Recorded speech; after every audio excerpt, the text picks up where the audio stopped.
I do have a question for you that I would like to use as a quote from you about something totally different that I've always wanted to ask you. But if we're not there yet, I want to get you everything you Oh, need. okay. Yeah. Yeah, sure. Um, Mm. I was very frustrated when you had Bobby Kotick on Uh-huh. one of your Mhm. panels because it all the sexual harassment stuff, a lot of it had already come out.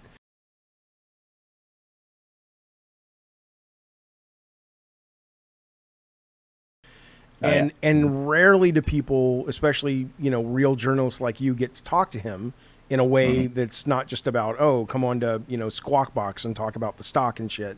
Mhm. None of that came up. Like Uh-huh. you didn't press him on any of it.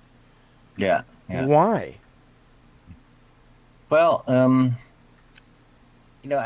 think uh some of that question is in some ways performative. Like, did you want to see me ask him and have him say no comment, or I can't talk about that, Um, and have that sort of take up some of the time of yes, the I interview? think Like, I think yeah. even if it would have been no comment, I Hmm. think it's on the tip of everyone's brain, and really the prize at the end of that Uh-huh. journey would have been, if Hmm. nothing else, we got to see his response. Yeah. Did he come off as genuine? Did he come off Yeah. as evasive? Even though he wasn't going to sit there and go, "Let me open up, the kimono for you, Dean, and tell you all about Activision's shit." Uh-huh. Yeah. Even the evasiveness would have allowed us to get a sense of some truth there about what I Mhm. consider, and I'm sure you do as well, or you wouldn't be writing this story, a Yeah. pretty important issue in Hmm. the industry. Yeah. Yeah. I mean, and then I guess the other thing I would say is that I can't comment on um, the process of getting him to be there, Oh, right? so he probably said, if But I'm here, you can't do this. You can't ask these questions. um, I would say, like, generally speaking, uh, people set ground rules Mm-hmm. for appearances when they're speaking in public, and you either agree to them or you don't. Sometimes if you don't, they won't come, right?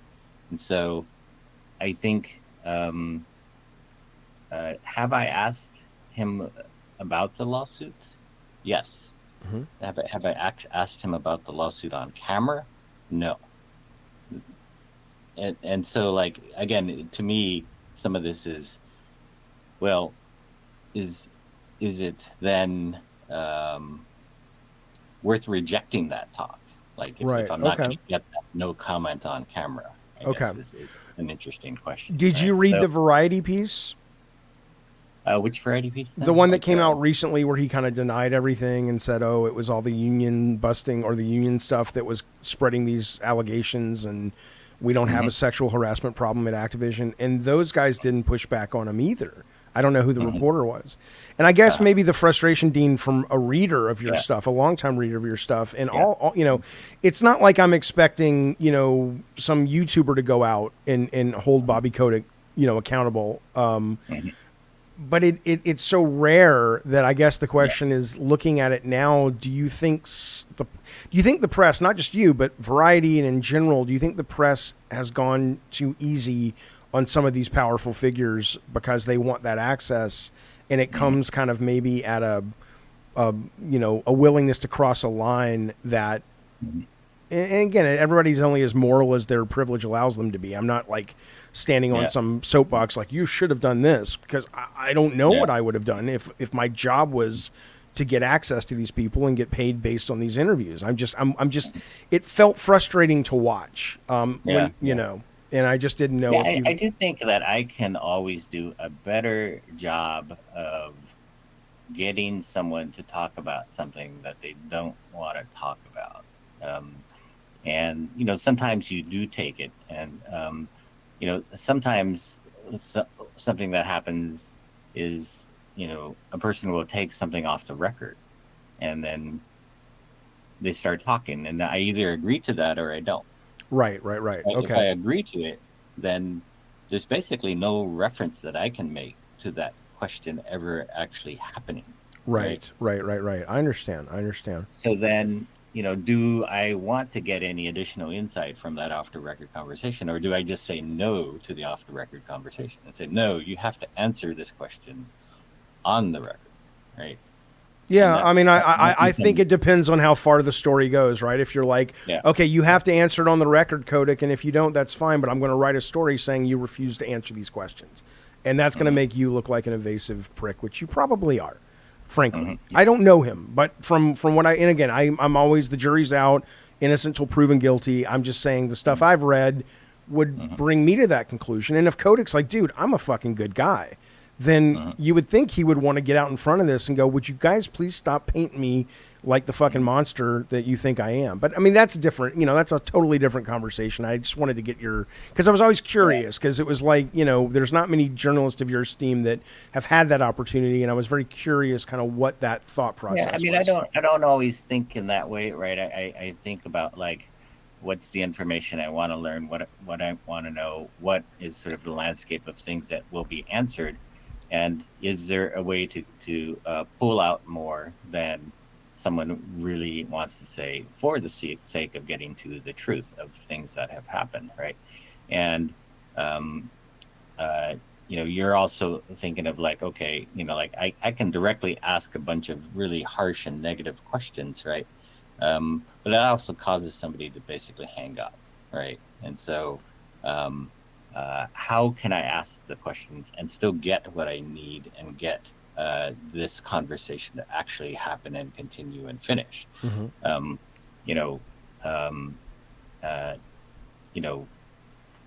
It's that question of like, how exactly direct do you have to be? Again, if it's like for a performative reason, to me, I don't care about that. It's more like I just want to know for myself what the answers are, and what is available for me to work with, to work into a story, right, that I'm going to tell to readers. And so in some ways, like, there maybe I'm just not aware enough of like how people would take like a video interview as something that has to have all of these things in it. Right. Whereas, I would view it as like, okay, what are the things we can talk about? Can we focus on that? Right.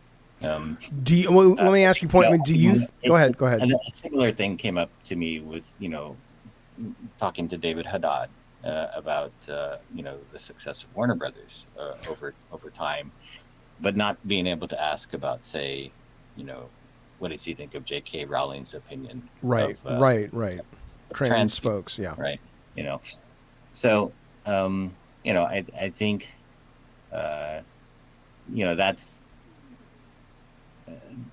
that comes down to like, what kind of conversation do I want to make happen that's going to be possible for, this event versus just not doing it. Do you think personally that there is a chat, or has been anyway, a problem with sort of toxicity in sexual assault at Activision? Yeah, based on all of the evidence that's been brought out against Activision Blizzard, yes. Okay. Right. Definitely. And some horrific cases, right? Yeah. But like, who knew about them and when is a legitimate question still, right? Right. But so it wouldn't be performative to ask a legitimate question. Mm-hmm. Right. And how do you mean? Like, well, I'm saying that I get what you're saying about the performative aspect of just like, because sometimes you're right. You can call somebody out and it just feels good to call them out, and you get some virtue signal points and you move on with your life. Yeah. But I agree with you about, there's a point where it's like, what am I going to get out of this conversation? And I was just like, if you believe there is that there, then clearly there's got to be some line for everyone where it's like, I think something bad is happening, but access at this point is more important. But at some point, that line gets crossed, and I don't care about access for my own personal, moral compass. You've crossed the line, and I'm going to risk my access to get this data or at least ask a legitimate question. And again, I think that line's different for everyone. And I was always fascinated by it because I would dude, I couldn't do your job. I would fuck up my career in 5 seconds because if I had Kotick on the stage, I would say, talk about China. Talk about taking out Tiananmen Square from Call of Duty. Talk about the tax evasion stuff. Talk about the sexual harassment stuff. Talk about the fact that, what you said to Variety. And it would be like, okay, this interview's over. Thanks, Jaffe. And I'd be like, wah, wah, wah. But I'd ask him, and I just think, it drives me nuts. I hate someone. I don't know Kotick. Kotick, like I said, I talked to Michael Pachter once, and Pachter said to me, he says, I like Kotick. He says, Kotick's one of my favorite people. So he may be a nice guy. He says, Kotick's only issue is he's really fucking greedy. But besides that, he's a good dude. I do want to note that if I had a off-the-record conversation with somebody, I would not reference that, even in defending myself. Oh, yeah. No, I respect that. I would say that. But also, I think I do push back on people who have, say, prided themselves on pushing in this direction, and also,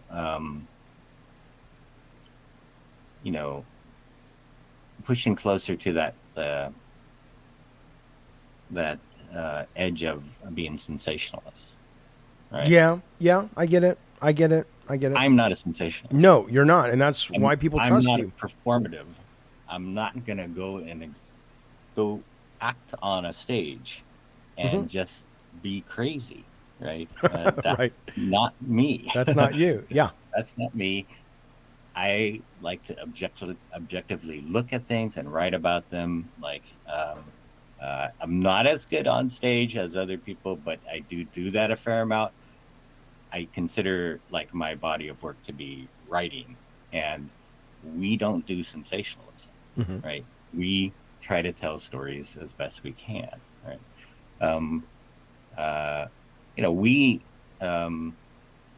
Okay, let me ask you this though: the story try to cover the industry exhaustively, and you guys do. In that effort, we lose a lot of the time to do things investigatively. In every single case, right? We can't do that. Like, we're just not.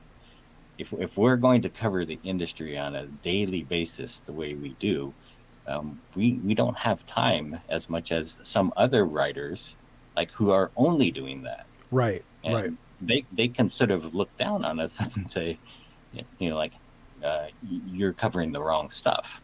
Okay. And we would concede that, but this is how we stay alive, right? We commit ourselves to covering the community of game people. I think that's a perfectly reasonable thing for us to be doing, to cover the whole community of gaming, and doing it in a realistic way and not a sensational. Sure, but nothing sensational about asking a legitimate question. I'm going to ask you one more question, but I'm not going to say the name because obviously, like I said, I'm going to record this and use this later. The story you're writing now about, let's assume everything comes out and you feel in your bones or in your reporting that it is an accurate allegation against this man. And let's say you had that data and this individual were to come on like at your... venture GamesBeat. What is your summit? I've been there twice now. What is the summit called? GamesBeat Summit. Yeah, GamesBeat Summit. Okay. Would you ask him about it, or would you? If he said, "If you ask me about it, I'm not coming on." Where do you go? It stops being performative and sensationalistic, and it becomes just a good human responsibility thing to do that has nothing to do with getting brownie points. That it's just like, why would you not ask that? And I want to be very clear. I'm not being critical about that because I don't make money off of it. Right. So anyone can sit here and judge someone else when it's like, dude, you're not fucking paying the bills. All right. I get that. I totally get that. But is there, I guess what I'm asking is there, Is there ever a line then for that kind of journalism you're talking about, or is it like, nope? Oh, yeah. I mean, when we have the story and we have it and it's printable, we print it. And so, yes, we will do those kinds of stories or those kinds of interviews. I could list stories that have made people very angry at me because I uncovered something that they didn't want to have known. Interesting. Right? Okay. So there are some things like that I've done. Looking very closely at the circumstances around the red rings of death and Microsoft. Right. What they knew and all that shit. Yeah. There was a venture capitalist who assaulted someone, right? And this law enforcement got involved, and we were the only ones that wrote about that, right? The working conditions at Moon Studios, right? We wrote a story about that. That's right. So when the opportunity comes to us, and we definitively collect what there is to say about some of these things, we will publish those stories. But I think, when you're not doing that full time, it becomes very hard to execute those stories, right? And it's also, not a business to actually only do those stories, right? Because I'd be printing maybe once a year, or twice a year, or 3 times a year, right? And our publication cannot exist on that kind of journalism. I imagine it's crazy frustrating for you to look at, because you do, it sounds like clearly you guys have a legitimate sense of journalism and how things work and what you need to print and all that stuff and oversight and all that. And then you've got a lot of folks covering the industry that sort of seem to not really follow that, those North Stars, or that one North Star that you would learn in like Journalism 101 or whatever. Is that annoying? Because you're just like, dude, people go to print, people go to video, people go to podcasts with very little to back up what they're saying, and they get the scoops and the acclaim, and they get the views and the hits and links and all that shit, and we're actually doing real journalism, and we're like, come on, man. I mean, is that ever in your mind? You're like, dude, I'm just fucking working. I don't really care about the competition.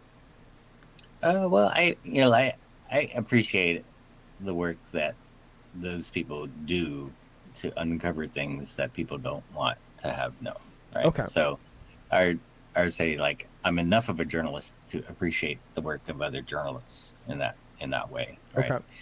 And so I think they're good to have. They're good to have in the industry, and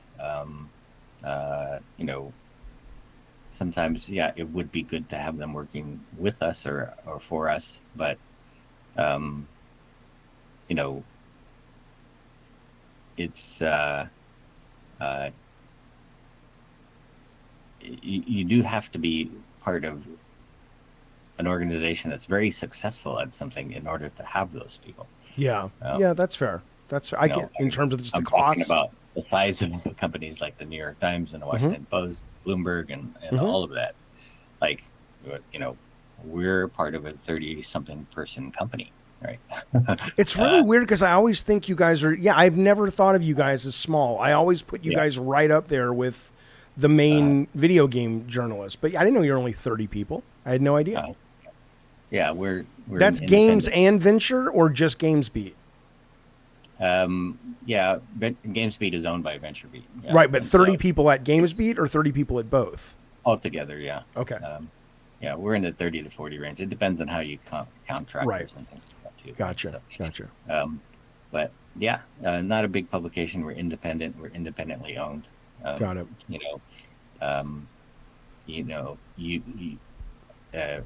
We could push back about how we are independent media, right? Yeah. And others are not. Right? That's a good point. It's a very good point. Yeah. You just did. Real fast. Can I ever get you to come on my show and talk journalism and games and stuff? Yeah.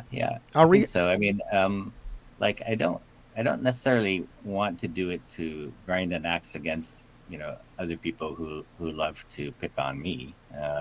But I'm happy to talk about just, everything I do. Yeah, that's what I want. That's what I want. I'll reach out sometime in the next month. That would be great. And then finally, if I'm putting in 5,000, if you put in $5,000, I think we can hire a hitman to go after these kids who attacked you for Cuphead. I mean, I still hear that. They get me for Metroid Dread, and they get you for Cuphead.